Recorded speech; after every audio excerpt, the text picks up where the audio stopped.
আলহামদুলিল্লাহি রাব্বিল আলামিন والصلاة والسلام على سيد الأنبياء والمرسلين وعلى آله وصحبه أجمعين ثم أما بعد فأعوذ بالله من الشيطان الرجيم بسم الله الرحمن الرحيم يا أيها الذين آمنوا أوفوا بالعقود رب اشرح لي صدري ويسر لي أمري واحلل عقدة من لساني يفقهوا قولي آمين يا رب العالمين ثم أما بعد ইনশাআল্লাহ আজকে আমি আপনাদের সাথে গুরুত্বপূর্ণ এমন একটা বিষয় নিয়ে আলাপ করতে যাচ্ছি। আমার শিক্ষক ডক্টর আকরাম নদভী থেকে আমি যেটা জানতে পেরেছি অল্প কিছুদিন আগে, 2 বছরেরও কম সময় আগে, আমি তার একটা আলোচনা এটা শুনেছি। সেখানে উনি এমন একটা বিষয়ের উপর সূচনা বক্তব্য দিচ্ছিলেন যেটা নিয়ে আমার ধারণা ছিল যে আমি এই বিষয়ে ভালোই জানি, কিন্তু সেই কয়েক ঘন্টার মধ্যে অনেকগুলো বিষয় আমার ধারণা পুরোপুরি পাল্টে গিয়েছিল, যেটা প্রকৃতপক্ষে আমাকে সাহায্য করেছিল। আমি মনে করেছিলাম আমি ধর্ম নিয়ে পড়ালেখা করছি এবং আল্লাহর বই বোঝার চেষ্টা করছি প্রায় 15 বছর, সেহেতু আমি কিছু তো জানি। কিন্তু আল্লাহ তার কিছু বান্দাকে বিভিন্ন বিষয় বোঝার এবং উপলব্ধি করার এমন ক্ষমতা দিয়েছেন যে তাদের ব্যাখ্যা শোনার পরে আপনার মনে হবে যে আমি কিছুই জানি না। তারা যদি কোনো সাধারণ বিষয় নিয়েও আলাপ করে যেটা আপনার মতে আপনি ভালোই জানেন, কিন্তু আলাপ শেষে সুবহানাল্লাহ আপনার মনে হবে এটা অসাধারণ ছিল। ইনশাআল্লাহ আমি আপনাদের সাথে এইরকম কিছু বিষয়ে সারমর্ম নিয়ে আলাপ করব যেগুলো আমার কাছে অনেক তাৎপর্যপূর্ণ মনে হয়েছে। পর্দায় আপনারা যা দেখতে পাচ্ছেন সেটা আমার চোখ নয়, এর মাধ্যমে এক অদ্ভুত প্রচেষ্টা করা হয়েছে আজকের বক্তব্যের আলোচ্য বিষয়টি আপনাদের নিকট সহজে উপস্থাপন করার জন্য।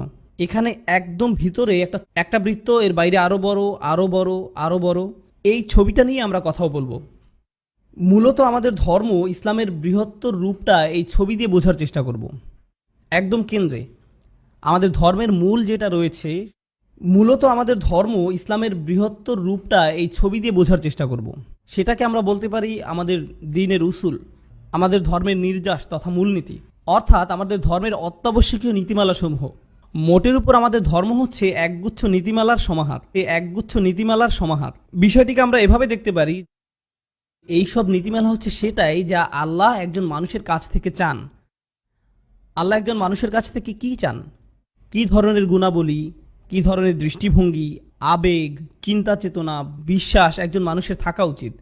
আপনারা যদি জানতে চান এইসব অত্যাবশ্যকীয় উপাদান কি কি, আল্লাহ কোরআনে খুবই সুন্দর করে এগুলো বর্ণনা করেছেন। তিনি এটা করেছেন লাআল্লাকুম, এই শব্দটি ব্যবহার করে। লাআল্লাকুম যেমন বিভিন্ন বিষয় বর্ণনা করার পরে তিনি বলেন লাআল্লাকুম তাত্তাকুন, লাআল্লাকুম তাশকুরুন, লাআল্লাকুম তাযাক্কারুন, যাতে করে তোমরা মনে রাখো, যাতে করে তোমরা শুকরকারী হও, তোমরা তাকওয়া অর্জন করো, যাতে করে তোমরা চিন্তা করো। এই সবগুলোই হচ্ছে মৌলিক গুণাবলী যা একজন মানুষের থাকা উচিত। একজন মানুষের বিবেচনামূলক দৃষ্টিভঙ্গি থাকা উচিত, তার চিন্তাশীল হওয়া উচিত, তার সর্বদা আল্লাহকে স্মরণে রাখা উচিত, তার মধ্যে আল্লাহভীতি থাকতে হবে, তাকে আল্লাহর প্রতি শুকরগুজার হওয়া উচিত। লাআল্লাকুম তাশকুরুন, অর্থাৎ যাতে করে তোমরা শুকরকারী হতে পারো। বুঝতে পেরেছেন ব্যাপারটা? আল্লাহ যখনই লাআল্লাকুম বলেন এবং এই ধরনের কাজগুলো উল্লেখ করেন, এর মানে তিনি বুঝাতে চান যে এইগুলো হচ্ছে সেই সব গুণাবলী যেগুলোকে আমাদের আয়ত্ত করতে হবে। আমি তখনই আল্লাহর একজন সফল বান্দা হতে পারবো যখন নিজের জীবনে এইসব গুণাবলীর প্রতিফলন ঘটাতে পারবো। সবগুলোর তালিকা আপনাদের বলবো না, শুধু অল্প কয়েকটি গুণাবলী সম্পর্কে বারবার উল্লেখ করব। সুষ্ঠুভাবে চিন্তা করতে পারা, লাআল্লাকুম তাআকিলুন, লাআল্লাকুম তাশকুরুন, তোমরা শুকরকারী হও, লাআল্লাকুম তাযাক্কারুন, যাতে করে তোমরা আল্লাহকে স্মরণ করো, লাআল্লাকুম তাত্তাকুন, যাতে করে তোমরা নিজেকে রক্ষা করতে পারো, বিপদ থেকে সতর্ক থাকতে পারো, এবং অবশ্যই লাআল্লাকুম তুফলিহুন, যাতে করে তোমরা পরকালে সফল হতে পারো। আল্লাহ প্রায় কোরআনে লাআল্লাকুম তুফলিহুন বলেছেন। এইগুলো হচ্ছে মৌলিক কিছু গুণাবলী।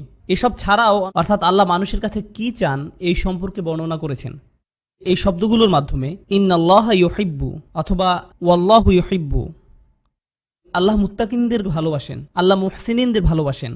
এইভাবে আল্লাহ বিভিন্ন গুণাবলীর মানুষদেরকে ভালোবাসার কথা উল্লেখ করেছেন। এইগুলো হচ্ছে সেই সব গুণ যেগুলো আমাদের জীবনে নিয়ে আসতে হবে। এবং সবশেষে আল্লাহ বলেন ইন্নাল্লাহা মাআ, আল্লাহ সাথে আছেন। আল্লাহ প্রথমে বলছেন লাআল্লাকুম, এরপরে বলছেন আল্লাহু ইউহিব্বু, এবং এরপরে বলছেন ইন্নাল্লাহা মাআ, ইন্নাল্লাহা মাআল মুহসিনিন, আল্লাহ মুহসিনিনদের সাথে আছেন। নিশ্চয়ই আল্লাহ তাদের সঙ্গে আছেন যারা পরহেজগার এবং সৎকর্ম করে। এইগুলোই হচ্ছে আমাদের দ্বীনের উসুল। মূলত এগুলোই হচ্ছে আমাদের ধর্মের নির্যাস। আমার মতে এগুলো হচ্ছে আমাদের ধর্মের মূলনীতি বা মৌলিক নীতি। মূলনীতি বা মৌলিক নীতি আল্লাহ কোরআনে সরাসরি এসব ব্যাপারে উল্লেখ করেছেন। আশা করি বিষয়টা আপনাদের কাছে পরিষ্কার হয়েছে। এখন কথা হচ্ছে এই যে মূলনীতি, এটা কিন্তু দেখা যায় না, এটা হচ্ছে একটা ধারণা। শুকরকারী হওয়া এর মানে কি? তাকওয়া অর্জন করতে হবে। আমি তাকওয়া বিষয়ে অনেক লেকচার শুনেছি, তাকওয়া বাড়াতে হবে, তাকওয়া বাড়াতে হবে। তাকওয়া কি কিনতে পাওয়া যাবে? বা আমি কি এমন কিছু খেতে পারি যেটা আমার তাকওয়াকে বাড়াবে? আমি কিভাবে বুঝবো যে আমার তাকওয়া কম বা বেশি? একইভাবে আমার ঈমান বাড়াতে হবে, তাওয়াক্কুল বাড়াতে হবে। এই সবই হচ্ছে বিমূর্ত ধারণা। আমরা কিভাবে এই সব বিষয়কে আমাদের প্রাত্যহিক জীবনে নিয়ে আসব, কিভাবে আমরা এই কাজ করব, সেটাই হচ্ছে পরবর্তী বৃত্তটি। দ্বিতীয় বৃত্তটি হচ্ছে মৌলিক বাধ্যবাধকতা। দ্বিতীয় বৃত্তটি হচ্ছে মৌলিক বাধ্যবাধকতা। মূল করণীয় এবং মূল বর্জনীয় কাজসমূহ। মূল করণীয় এবং মূল বর্জনীয় কাজসমূহ। উদাহরণস্বরূপ, আমরা সবাই জানি যে আমাদের ধর্মের 5টি মূল স্তম্ভ আছে। সালাতের মধ্যে একটি। সালাত হচ্ছে মৌলিক করণীয়, কিন্তু প্রকৃতপক্ষে এই বাধ্যবাধকতার মাধ্যমে ইসলামের অত্যাবশ্যকীয় মূলনীতির একটি পূরণ করা যায়। এমনকি আল্লাহ আমাদেরকে যেসব মৌলিক বাধ্যবাধকতা সেট করে দিয়েছেন, এসবের উদ্দেশ্য হচ্ছে মূলনীতিগুলোকে সুদৃঢ় করা। যেমন ধরুন, আল্লাহ বলছেন আকিমুস সালাতা লিজিক্রি, সালাত প্রতিষ্ঠা করো যাতে করে তোমরা আমাকে স্মরণ করতে পারো। আল্লাহকে স্মরণ করা কি একটি মৌলিক নীতি নয়? অবশ্যই। আল্লাহর স্মরণকে আমরা কিভাবে আমাদের প্রাত্যহিক জীবনে নিয়ে আসবো? এমন কি উপায় আমরা এটা করতে পারি যা আল্লাহকে সন্তুষ্ট করবে? এমনটি করার সবচেয়ে ভালো উপায় হচ্ছে সালাত। সালাত হচ্ছে এমন একটি মাধ্যম যেটা আল্লাহকে স্মরণ করার বিমূর্ত ধারণাটিকে বাস্তবিক সত্যে রূপান্তরিত করে। সিয়াম পালন করার বিষয়ে আল্লাহ বলেন, কামা কুতিবা আলাল্লাযীনা মিন ক্বাবলিকুম লাআল্লাকুম তাত্তাকুন, তোমাদের সিয়াম পালন করতে বলা হয়েছে যাতে করে তোমরা তাকওয়া অর্জন করতে পারো। বাস্তবে এমন কি করা যেতে পারে যেটা তাকওয়ার এই বিমূর্ত ধারণাকে আমাদের জীবনযাত্রায় প্রতিফলিত করবে? কি সেটা? সিয়াম পালন করা এই ধরনের একটি কাজ। এইভাবে আপনারা দেখবেন যে আল্লাহ প্রদত্ত প্রত্যেকটি মৌলিক বাধ্যবাধকতা এক একটি মৌলিক নীতিকে সুদৃঢ় করে। বাধ্যবাধকতাগুলো দেয়া হয়েছে যাতে করে মৌলিক নীতিগুলোকে আমাদের প্রাত্যহিক জীবনে নিয়ে আসতে পারি। দুর্ভাগ্যজনকভাবে আমরা যা করছি সেটা হচ্ছে আমরা আল্লাহ প্রদত্ত এইসব বাধ্যবাধকতাগুলোকে সংশ্লিষ্ট নীতিমালাগুলো থেকে আলাদা করে ফেলেছি। মানুষ ঠিকই সিয়াম পালন করছে, কিন্তু তাদের মধ্যে এই বোধটি নেই যে সিয়াম পালনের মূল উদ্দেশ্য হচ্ছে তাকওয়া বৃদ্ধি করা। মানুষ সালাত আদায় করছে, কিন্তু তারা এই ব্যাপারে অবগত না যে সালাত আদায় করার কিছু সুনির্দিষ্ট উদ্দেশ্য রয়েছে। এইগুলো হচ্ছে মৌলিক বাধ্যবাধকতা। শুধুমাত্র এই উদ্দেশ্যেই আমরা এইসব কাজ পালন করি না। ইসলামের অত্যাবশ্যকীয় নীতিগুলো পূরণ করে আমাদের জীবনে তার প্রতিফলন ঘটানোর উদ্দেশ্যেও আমরা এইসব কাজ করে থাকি। সালাত হচ্ছে একটা গন্তব্য পর্যন্ত পৌঁছানোর একটা রাস্তা। একইভাবে সিয়াম পালন করাও লক্ষ্য পৌঁছানোর একটা উপায়। আজকাল আমরা এইসব উপায় বা রাস্তাকে আমাদের লক্ষ্য বা উদ্দেশ্যে রূপান্তরিত করে ফেলেছি, যেটা খুবই ভয়াবহ সমস্যা। কোরআন কিন্তু আমাদেরকে এমন করতে বলে না। কোরআনে যখনই কোনো বাধ্যবাধকতার বর্ণনা দেওয়া হয়েছে, তখনই সেই কাজের উদ্দেশ্য অর্থাৎ ওই কাজ সম্পর্কিত মূলনীতিগুলোর কথা বলা হয়েছে। আমরাই এই দুইটি বিষয়কে কেটে আলাদা করে ফেলেছি। এই পর্যন্ত কি বোঝা গেছে? আরেকটা কথা, বাধ্যবাধকতা বলতে কিন্তু শুধু করণীয় কাজগুলোকেই বোঝানো হয়নি, বর্জনীয় কাজসমূহের কথাও বলা হয়েছে। উদাহরণস্বরূপ, সালাতের অন্যতম উদ্দেশ্য হচ্ছে তানহা আনিল ফাহশাই ওয়াল মুনকার। সালাত অশ্লীল ও মন্দ কাজ থেকে দূরে রাখে। অশ্লীলতা আমাদের একটা গুরুত্বপূর্ণ মূলনীতি থেকে দূরে রাখে। আমাদের তাকওয়াবান, আল্লাহর শুকরকারী এবং বিনয়ী হতে বাধা দেয়। সালাত আমাদের এই অশ্লীলতা থেকে হেফাজত করে। অর্থাৎ আল্লাহ আমাদেরকে সেই সব কাজ করতে নিষেধ করেছেন যেগুলো করলে ইসলামের মূলনীতিকে অমান্য করা হবে। প্রত্যেকটা নিষেধ এক একটা মূলনীতির সাথে জড়িত, দ্বীনের উসুলের সাথে সম্পৃক্ত। সংক্ষেপে এটাই হচ্ছে আমাদের দ্বিতীয় বৃত্তটি, প্রধান প্রধান করণীয় এবং বর্জনীয় সমূহ। এই পর্যন্ত অর্থাৎ এই দুইটি বৃত্তে যেসব বলা হয়েছে, এই বিষয়ে মোটামুটি সব স্কলার, সব মুসলিমরাই একমত। ইসলামের মূলনীতিগুলো কি কি এবং আমাদের মূল করণীয় ও বর্জনীয় কাজসমূহ কি কি, আমরা সবাই এই বিষয়ে একমত। কোনো মুসলিম এসে এরকম বলবে না যে আমি আসলে নিশ্চিত না শুকুর কি আসলে হারাম কিনা। এরকম কখনোই হবে না। আর যদি কেউ এরকম বলে থাকে, তার মানে হচ্ছে সে পাগল। বুঝতে পেরেছেন? তৃতীয় বৃত্তটি রয়েছে, সেটাই যাই। এই তৃতীয় বৃত্তটি হচ্ছে প্রধান বাধ্যবাধকতাগুলোর তুলনায় ছোট সুপারিশ সমূহ, রিকমেন্ডেশন। যেমন ধরুন, আমাদের মহানবী সাল্লাল্লাহু আলাইহি সাল্লামের সুন্নাহ সমূহ, অর্থাৎ সেই সব ভালো কাজসমূহ যেসবের কথা কোরআনে বলা হয়েছে। এমন কাজ যেগুলো আমাদের চারিত্রিক উৎকর্ষ সাধন করে। উদাহরণস্বরূপ, নরমভাবে কথা বলা, নম্রভাবে চলাফেরা করা। এইগুলো হচ্ছে সেই সব কাজ যা আপনার চরিত্রকে উন্নত করবে। একইভাবে ডান পা দিয়ে মসজিদে প্রবেশ করা, যেটা একটা সুন্নাহ। অথবা ধরুন, ডান হাত দিয়ে খাওয়া। এইসব ছোট ছোট কাজগুলো আমাদের চরিত্রের বিকাশ ঘটায়। এখন ব্যাপারটা দাঁড়ালো এই যে প্রাধান্য দেওয়া উচিত মৌলিক নীতিগুলোর আত্মস্থ করার দিকে, সেটা সঠিকভাবে করার জন্য তাকে নজর দিতে হবে প্রধান প্রধান বাধ্যবাধকতার দিকে। যদি সে এই প্রধান বাধ্যবাধকতাগুলো ঠিকভাবে মেনে চলতে পারে, তাহলে তার পরবর্তী চেষ্টা হওয়া উচিত ছোট ছোট সুপারিশগুলো পালনের মাধ্যমে আরও সৌন্দর্যমণ্ডিত করা। উদাহরণস্বরূপ, সালাত হচ্ছে একটা প্রধান কাজ। সালাতের পরে জিকির করাটা কি? এটা হচ্ছে উৎকর্ষ সাধন। একইভাবে সালাতের পরে দোয়া করাটা একটা উৎকর্ষ সাধন। অর্থাৎ আপনি ইতোমধ্যে প্রধান কাজটি করে ফেলেছেন। এই যে ছোট ছোট ভালো কাজ করার মাধ্যমে উৎকর্ষ সাধন করার যে ধারণা, এটা নিয়েও কার মধ্যে তেমন কোনো ভেদাভেদ নেই। কিয়ামুল লাইল একটা ভালো কাজ, তাহাজ্জুদের সালাত আদায় করা একটা ভালো কাজ, ফরজ সিয়ামের অতিরিক্ত সিয়াম পালন করা ভালো কাজ, ভ্রমণ কিংবা ঘরে প্রবেশের সময় দোয়া পড়া ইত্যাদি। দোয়া না পড়ে ঘরে প্রবেশ করা হারাম নয়, অর্থাৎ দোয়া না পড়ে ভ্রমণ করাটাও হারাম নয়, কিন্তু এমন করাটা ভালো। এটা আপনার দিনের উৎকর্ষ সাধন করে। এইসব জিনিস আপনার জীবনকে উন্নত করে। এগুলি হচ্ছে তৃতীয় বৃত্তটি। কিন্তু 4 নম্বর বৃত্তটিতে যাওয়ার আগে 3 নম্বর বৃত্তটি সম্পর্কে আরও কিছু বিষয় পরিষ্কার করা দরকার। প্রথম এবং দ্বিতীয় বৃত্তে আলোচ্য বিষয়গুলো হচ্ছে মূলত সেই সব জিনিস যেগুলোর দিকে আমাদের নবীগণ দাওয়াত দিয়েছেন। অর্থাৎ নবীগণ আমাদেরকে ইসলামের প্রধান নীতিমালাসমূহ, প্রধান করণীয় ও বর্জনীয় এইসবের দিকে ডেকেছেন। এইগুলোই ছিল নবীদের দাওয়াতের মৌলিক দিক। মানুষ যখন এইসব মৌলিক বিষয়কে মেনে নিয়ে ভালো করে বুঝে আত্মস্থ করতে সক্ষম হলো, এর পরে যে নবীগণ তাদেরকে এসবের পাশাপাশি উৎকর্ষ সাধনের জন্য আলাদা প্রশিক্ষণ দিতেন। এখন দেখা যাক আমরা কি করি। আমরা যেটা করি সেটা হচ্ছে মৌলিক নীতিমালাগুলো তো আমরা ভুলেই গেছি, উপরন্তু আমরা প্রধান বাধ্যবাধকতাগুলো উৎকর্ষ সাধনের জন্য যেসব ছোটখাটো সুপারিশ রয়েছে সেগুলোর সাথে মিশিয়ে ফেলেছি। এই সম্পূর্ণ মিশ্রণই এখন প্রধান বাধ্যবাধকতা হয়ে গেছে। উদাহরণস্বরূপ, আপনি যদি এমন কাউকে দেখেন যে জোহরের ফরজ সালাত আদায় করেছে, সুন্নত সালাত পড়েনি, তখন আপনি তার পেছনে লাগেন। কি করেছেন আপনি? আপনি সুন্নত নামাজ পড়েননি কেন? অর্থাৎ আমরা মানুষকে উৎকর্ষ সাধনমূলক কাজগুলো করার জন্য বল প্রয়োগ করছি। মানুষ যদি এই কাজগুলো না করে তাহলে আমরা তাদের পেছনে লাগছি, তাদের সালাত নিয়ে প্রশ্ন তুলছি, তারা কি করছে কি করেনি এইসব নিয়ে কথা বলছি। যেমন ধরুন সহিহ উচ্চারণ, এটা কিন্তু দ্বিতীয় বৃত্তের মধ্যেও পড়ে না, এটা তৃতীয় বৃত্তের অন্তর্ভুক্ত। অথচ আমরা কি করি? কারো তিলাওয়াত সহিহ না হলে আমরা বলি। কুরআন তেলাওয়াত করে আপনি কখনোই গুনার মধ্যে পড়ছেন না। আপনি অবশ্যই সহিভাবে তেলাওয়াত শেখার চেষ্টা করবেন, কিন্তু আপনি যদি বসে বসে মদ কলকলার সময় একদম পুঙ্খানুপুঙ্খানুরূপে হিসাব করা শুরু করেন, তাহলে সাহাবাগণ তো এইভাবে শেখেননি। আপনি অবশ্যই আপনার তাজবিদের জ্ঞান বাড়ানোর চেষ্টা করবেন, কিন্তু আপনাকে বুঝতে হবে এইসব জিনিস এগুলো হচ্ছে উৎকর্ষ সাধনের জন্য। এগুলো ঘর সাজানোর জিনিসের মতো। আপনার বাসার একটা দরজা থাকার দরকার আছে, একটা জানালার দরকার আছে আলো বাতাসের জন্য, কিন্তু আপনার বসার জন্য স্পেশাল কার্পেট অত্যাবশ্যক নয়। দেয়ালে রং বেরঙের পেইন্টিং থাকতেই হবে এমন নয়। এটা ঠিক যে এগুলো থাকলে ভালোই লাগে, একটা সোফা থাকলে ভালোই হয়, কিন্তু কারো বাসার দেয়ালে পেইন্টিং না থাকলে আপনি তাকে বলতে পারেন না যে তোমার তো বাসাই নেই। পেইন্টিং না থাকলে আর বাসা হয় নাকি?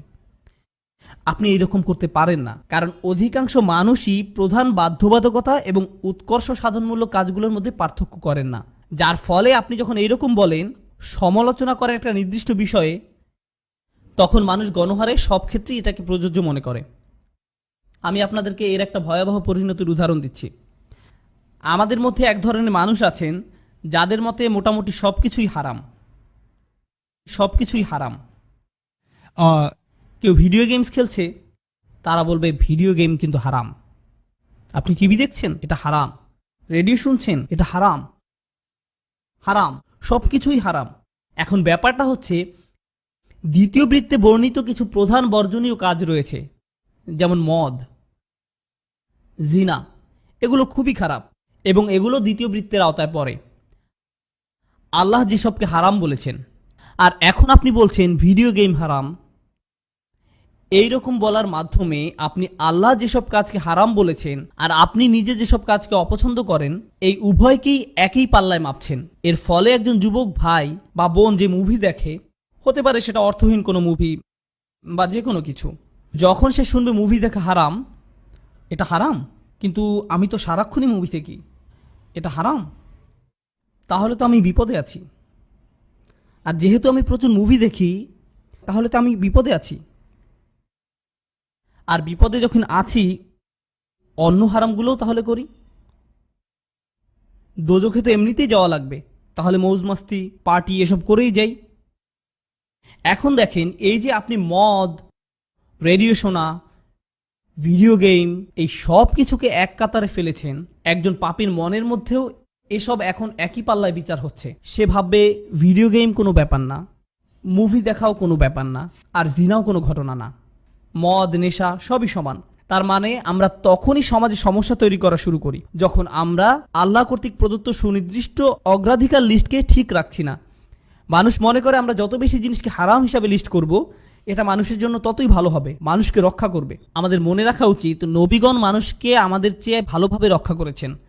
তাঁরা যা করেছেন এর চেয়ে উন্নততর কিছু করার সামর্থ্য আমাদের নেই। আমাদের সীমাবদ্ধতার ভিতরে থেকে ফিকহ অবশ্যই বিচার করার চেষ্টা করবে যে কোনো কিছুকে আসলেই পরিষ্কারভাবে হারাম কিনা। এমন স্পষ্ট হারাম জিনিস অবশ্যই আমাদের সামনে আসতে পারে যেটার অস্তিত্ব আগে কখনো ছিল না, কিন্তু সেটা অবশ্যই বড় কোনো পাপ কাজের সাথে সম্পর্কিত হবে।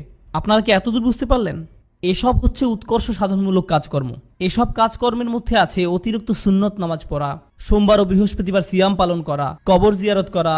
এই যে এসব কাজ, এগুলো নিয়ে কোনো মতভেদ নেই। উৎকর্ষ সাধনমূলক কাজগুলো করুন।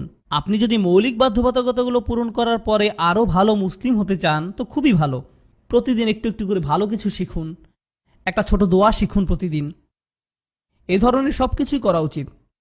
এখন এই বৃত্তের ঠিক বাইরে আরেকটি বৃত্ত আছে, 4 নম্বর বৃত্তটি।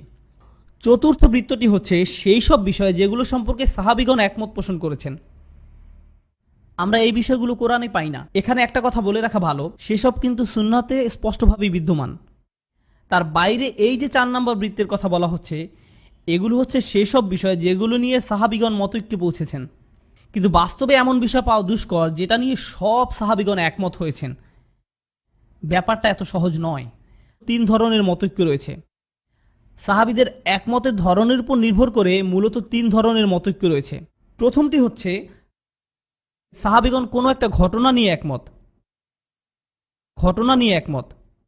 সেটা কেমন? যেমন ধরুন, সব সাহাবীগণই কিন্তু বদরের যুদ্ধে অংশগ্রহণ করেননি। অনেকেই বদরের যুদ্ধের পরে মুসলিম হয়েছেন, কিন্তু যারা অংশ নিয়েছিলেন তারা সকলেই একইভাবে বলবেন যে এই যুদ্ধ অমুক দিনে শুরু হয়েছিল, এতদিন ধরে চলেছে। কেন তারা সবাই এরকম কথা বলবেন? কারণ তারা সবাই ওই যুদ্ধে উপস্থিত ছিলেন।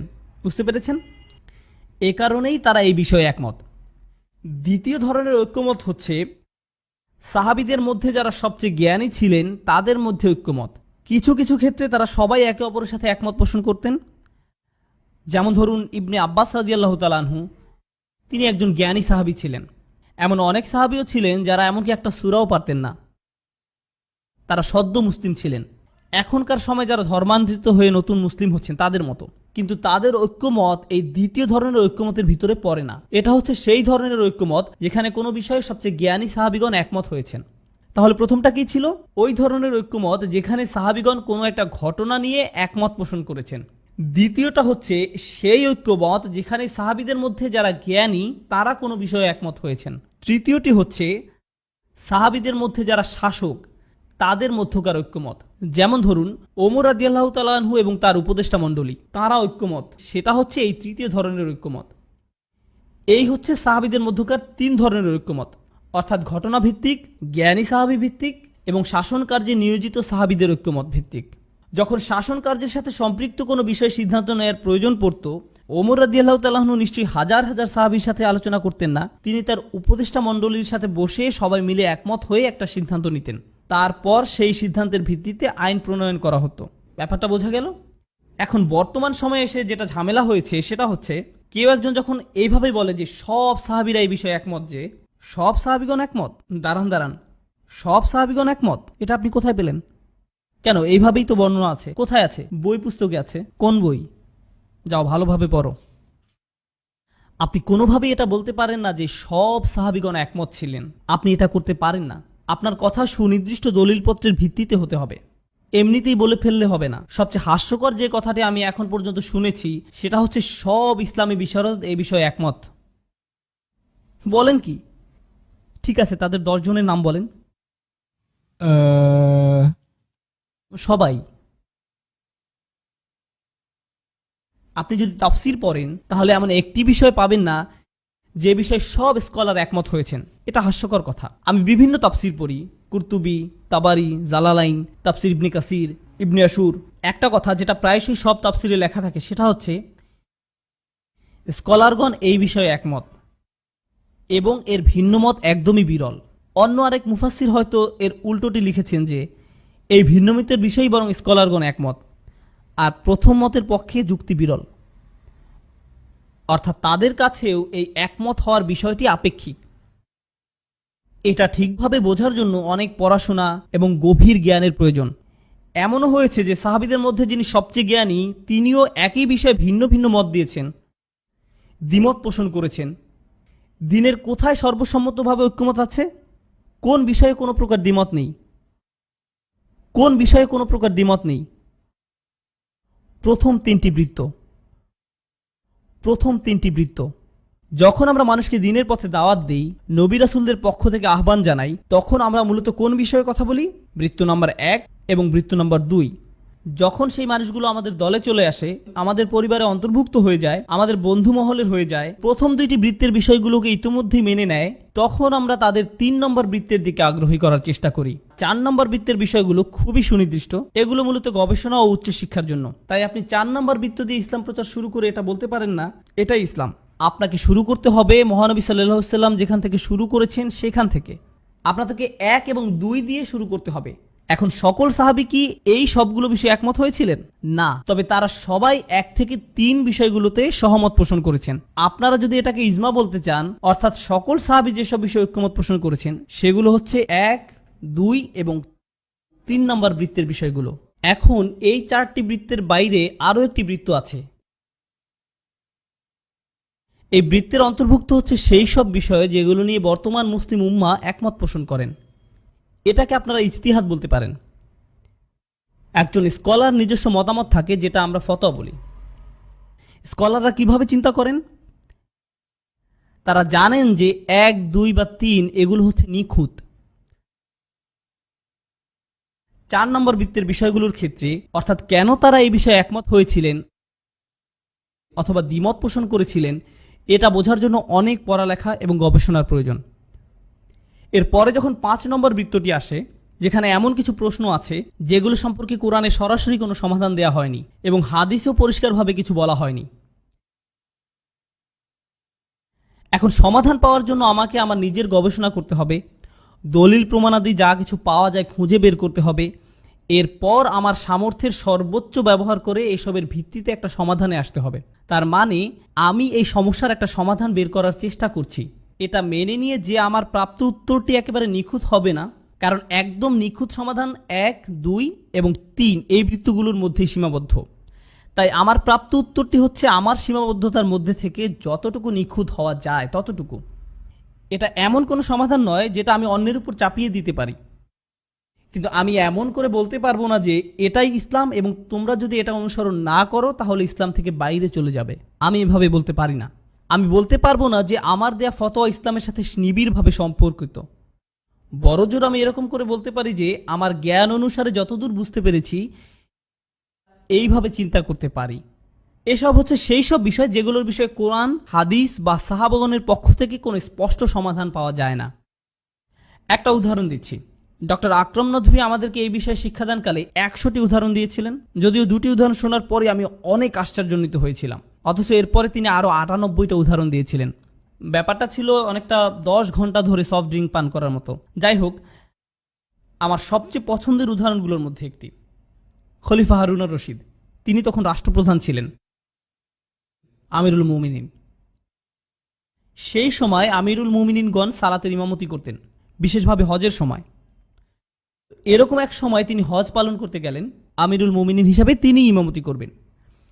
যাই হোক, তিনি প্রথম কাতারে ছিলেন কারণ তিনি ইমামতি করবেন, আর তিনি ছিলেন হানাফি মাযহাবের অনুসারী। ওনার হজের যিনি মুয়াল্লিম ছিলেন, আপনারা তো অনেকেই জানেন মুয়াল্লিম কাকে বলে। মুয়াল্লিম হচ্ছেন সেই ব্যক্তি যিনি আপনাকে হজের বিভিন্ন নিয়মকানুনগুলো সঠিকভাবে শিখিয়ে দেবেন। স্বাভাবিকভাবেই আমিরুল মুমিনিনের মুয়াল্লিমও হানাফি মাযহাবের অনুসারী ছিলেন। তিনি ছিলেন কাজী আবু ইউসুফ, হানাফি মাযহাবের প্রতিষ্ঠাতা। ইমাম আবু হানিফার সবকিছু উনি লিপিবদ্ধ করতেন। যাই হোক, পৃথিবীর বুকে হানাফি মাযহাবের সবচেয়ে বিজ্ঞ যে আলেম তিনি হচ্ছেন তার মুয়াল্লিম। তারা দুজনই সামনের কাতারে আছেন এবং আমিরুল মুমিনিন একটু পরেই সালাতের ইমামতি করবেন।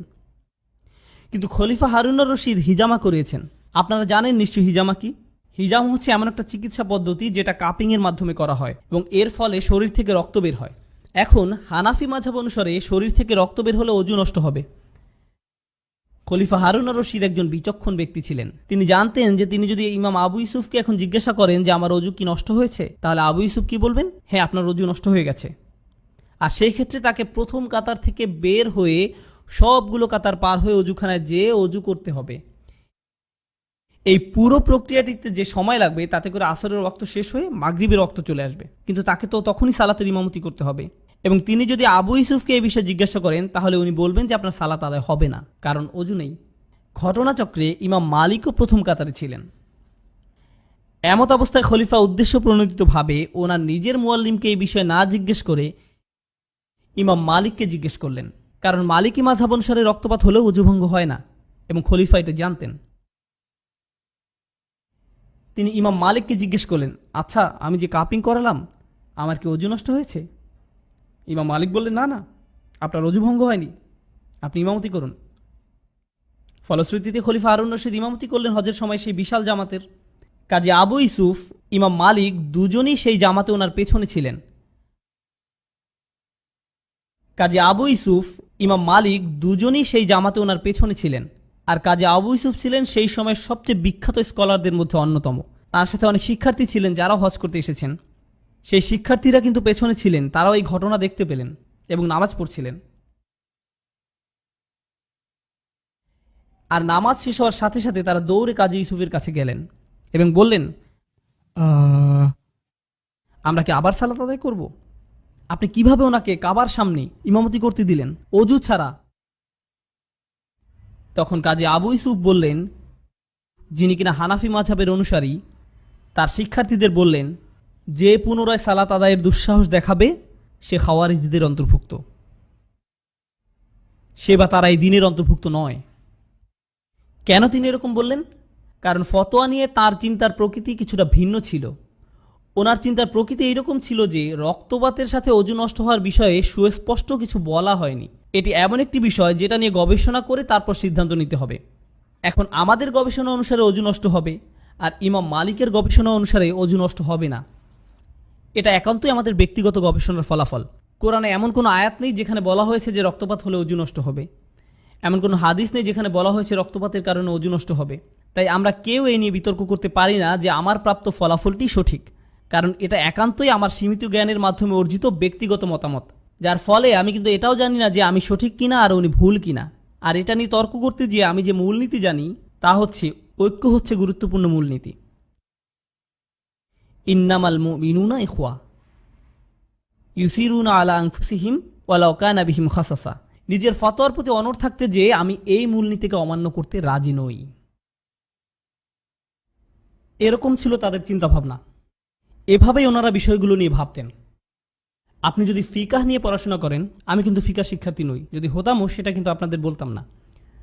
ফিকার কিতাব পড়লে দেখবেন সেখানে কেউ যখন অন্য আরেকজনের সাথে দ্বিমত পোষণ করেন তখন শুরুতে তিনি যার সঙ্গে দ্বিমত পোষণ করেছেন তার জন্য দোয়া করে এক পৃষ্ঠা লেখেন, এরপরে বিস্তারিত ব্যাখ্যা করেন যে কেন তিনি একমত নন। একইভাবে অপরজন যখন এর উত্তর দিবেন তখন তিনিও এইভাবে বলেন যে আপনার দোয়ার জন্য ধন্যবাদ এবং আপনার জন্য নিম্মুক্ত দোয়া রইল। যদিও তারা যে সবসময় একে অপরের সাথে এরূপ ব্যবহার করেন এমন কিন্তু নয়, মাঝে মাঝে তাদের লেখার মধ্যে অন্যের প্রতি বিরূপ প্রকৃতির মনোভাবও লক্ষ্য করা যায়। যাই হোক, বর্তমান সময়ে ইসলামের যে রূপ সেটা বোঝার জন্য এই বৃত্তগুলো সম্পর্কে পরিষ্কার ধারণা থাকা দরকার। বৃত্তগুলোর কথা মাথায় রেখে আমরা যদি চিন্তা করি যে আমাদের কোন বিষয়টাকে অগ্রাধিকার দেওয়া উচিত, কোনটি সবার প্রথমে গণ্য হবে, মূলনীতিসমূহ স্বচ্ছতা, ন্যায় বিচার, আল্লাহভীতি, সত্যতা, সত্যবাদিতা, এগুলো হচ্ছে সবার আগে আসবে। এই মূলনীতিগুলো আমরা কিভাবে শিখি? অত্যাবশ্যকীয় বাধ্যবাধকতাগুলো পালন করার মাধ্যমে এই মূলনীতিগুলো আমাদের মধ্যে দৃঢ় হয়। আর কোন জিনিসটা এই মূলনীতিগুলোকে পরিবর্তন করে, উন্নত করে? তৃতীয় বৃত্তটি। এখন যেটা দেখা যায়, বর্তমান সময়ে ইসলাম সম্পর্কিত আমাদের বেশিরভাগ জিজ্ঞাসাই প্রথম তিনটি বৃত্ত থেকে দূরে। আমাদের জিজ্ঞাসাগুলো হলো পঞ্চম বৃত্তের মধ্যে চলে গেছে। মূলনীতিগুলো ছিটে ফোটাও যেখানে নেই। কোরআনে আল্লাহ যেসব মানুষের বর্ণনা দিয়েছেন যারা পবিত্র থাকতে ভালোবাসে। আমরা যখন হজে যাই, হজ হচ্ছে একটা মৌলিক বাধ্যবাধকতা। হজ পালনের মাধ্যমে আমাদের ভিতরে এসব গুণাবলী সুদৃঢ় হওয়ার কথা। তাকওয়া, শকর, আল্লাহ ভীতি, সততা, ন্যায় বিচার, এই সব কিছুই। এখন ইব্রাহিম আলাইসাল্লামের সময় থেকে প্রচলিত রীতিনীতি অনুসারে আপনি যখন কাবার সামনে দাঁড়িয়ে কালো পাথরটিকে ধরার চেষ্টা করেন, তখন দেখবেন আশেপাশের মানুষজন আপনার মুখে তাদের কনুইয়ের গুঁতা দিচ্ছে, আপনাকে ঠেলে সরিয়ে সামনে যাওয়ার চেষ্টা করছে। এমনও দেখবেন যে কেউ একজন তার সামনের 5-6 জন মানুষের উপর দিয়ে উঠে যেয়ে সেই হাজরে আসওয়াদ ধরার জন্য মরিয়া হয়ে চেষ্টা করছে, যেন তার অনেক মূল্যবান কিছু চাওয়ার আছে, দোয়া করতে হবে।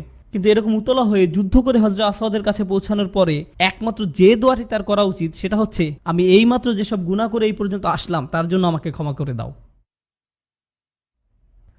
অর্থাৎ দেখা যাচ্ছে যে আমরা রীতিনীতিগুলো ঠিকই মেনে চলছি, কিন্তু তার মধ্যে মূলনীতিগুলোর কোনো উপস্থিতি নেই।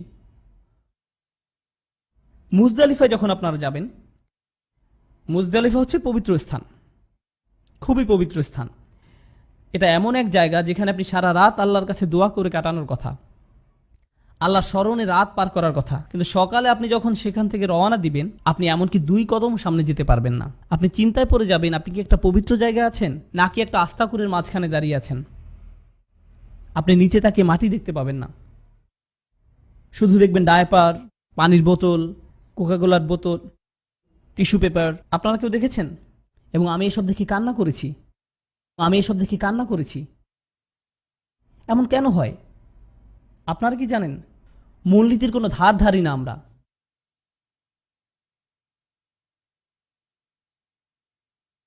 এর ফলে অত্যাবশ্যকীয় মূলনীতিগুলোকে প্রাধান্য দেওয়ার কারণে যে ধর্মের হওয়ার কথা ছিল সবচেয়ে সুন্দর, সেটা এখন হয়ে গেছে কদাকার। এভাবেই আমরা একটা সুন্দর ধর্মকে কদাকার করে ফেলেছি। বনী ইসরাইলরা যেভাবে করেছিল, তারা আল্লাহর দেয়া সুন্দর ধর্ম থেকে মূল জিনিসগুলোকে বাদ দিয়ে শুধুমাত্র রীতিনীতিগুলোকে গ্রহণ করেছিল। সুবহানাল্লাহ। আমার কাছে তাই এই কাঠামোটি ভালোভাবে বুঝতে পারা খুবই গুরুত্বপূর্ণ এবং মূল্যবান মনে হয়। তাহলে আমাদের সেই সুযোগটা নেওয়া উচিত। বর্তমান উম্মার মতভেদের কয়েকটি বড় বড় বিষয় হচ্ছে, তারাবির নামাজ কয় রাকাত, চাঁদ দেখার ক্ষেত্রে কি সারা পৃথিবী একই দিনে ধরা হবে নাকি এলাকা ভিত্তিক ঠিক করা হবে, এসব হচ্ছে বড় বড় তর্কের বিষয়। কিন্তু আপনারা যদি মূল ফিকার বইগুলো দেখেন, তাহলে বুঝবেন যে এই সব বিষয় এমনকি 3 নম্বর বৃত্তের মধ্যেও নেই, 4 বা তার পরের বিষয়। তাহলে কেন আমরা এসব নিয়ে তর্ক করছি? যেসব বিষয় আমাদেরকে সংঘবদ্ধ করে, সেগুলো যেসব বিষয় আমাদের মধ্যে বিভক্তি ঘটায় তার চেয়ে অনেক বেশি শক্তিশালী। কিন্তু আমরা যখন সেসব বিষয় থেকে আমাদের দৃষ্টি সরিয়ে নেই, তখন বিভক্তি সৃষ্টি করার বিষয়গুলোই আমাদের চোখের সামনে ভেসে আসে। এমনকি এখনকার দিনেও একজন মুসলিম যখন আরেকজন মুসলিমকে দেখে, তখন মনে মনে চিন্তা করে, সে কি শাফি নাকি মালিকি, সে কি আমার মতো? কিছু কিছু মানুষ আমাকে এসে বলে যে তারা পাকিস্তানি, তাই তারা আমাকে পছন্দ করে, কারণ আমিও পাকিস্তানের। আমি তখন বলি যে ও আচ্ছা, তাই আমিও আপনাকে ভালোবাসি।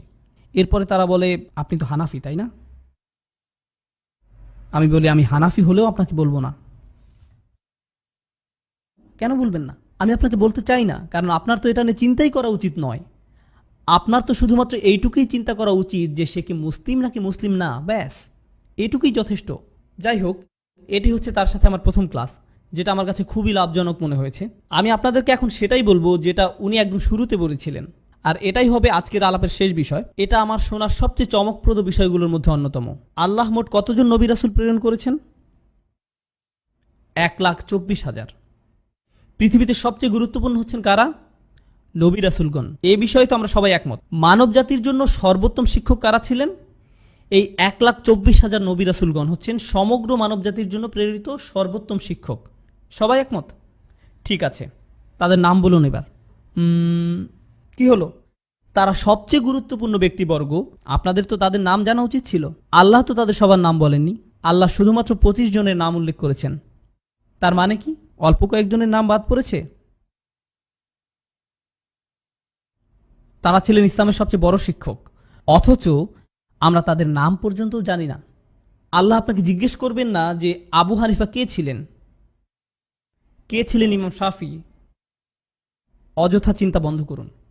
কিন্তু যখন বিশ্বের সকল হানাফি মাযহাবের স্কলারদের মধ্যে অন্যতম একজন বক্তব্যের শুরুতে এমন একটা কথা বলেন, আমিও অনেক অবাক হয়েছিলাম। তিনি বলেছিলেন, এই বিষয়ে কিছু শেখার আগে আমাদেরকে তার আগে সব কিছুর অবস্থান, গুরুত্ব সম্পর্কে ভালোভাবে জানতে হবে। যে কারণে তিনি নবীদের এই প্রসঙ্গটি দিয়ে শুরু করেছিলেন।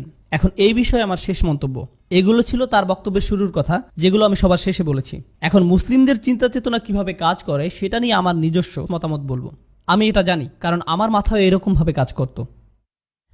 আমরা যখন ছোটবেলায় ইসলাম সম্পর্কে জ্ঞান লাভ করতাম, মাঝে মাঝে বিভিন্ন ধরনের গল্প শোনানো হতো আমাদের। যেমন বড় কোনো আলেম এরকম দোয়া করেছিল, যার কারণে এরকম হয়েছিল, অথবা নবী রাসূল সাল্লাল্লাহু আলাইহি সাল্লাম বা সাহাবীদের নিয়ে বিভিন্ন ঘটনা, বা কোন কাজ করলে কত সওয়াব হবে, আর কোন কাজ করলে কি পরিমাণ গুনাহ হবে, কি ধরনের শাস্তি হবে।